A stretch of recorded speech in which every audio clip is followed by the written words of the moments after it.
Après, moi, j'ai toujours la même question, c'est qu'on parle de verdissement, de transition vert, de pacte vert, et en même temps, sans que ça vous paraisse contradictoire, on nous met les accords de libre-échange à fond la caisse, quoi. Le Chili, le Mexique, l'Inde, la Nouvelle-Zélande.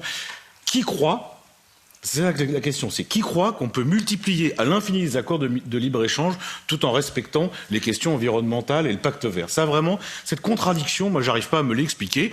Vous m'expliquerez en quoi c'est vertueux de multiplier les échanges avec la Nouvelle-Zélande, qui est à plus de 10 000 kilomètres de l'Europe. Enfin bref. Il y a un grand absent quand même.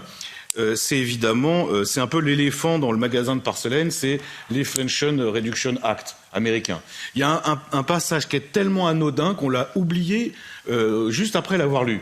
Mais n'empêche que c'est le vrai problème, ça a été soulevé par d'autres collègues, hein, c'est-à-dire qu'on a une concurrence qui est clairement déloyale et aujourd'hui, les réponses qui sont imaginées par l'Union européenne, elles sont très très loin de ce qu'il faudrait faire. Il faut plus de volontarisme, faut répliquer quand on est agressé. Or, c'est une agression. Et de ce point de vue-là, je trouve qu'on est trop silencieux.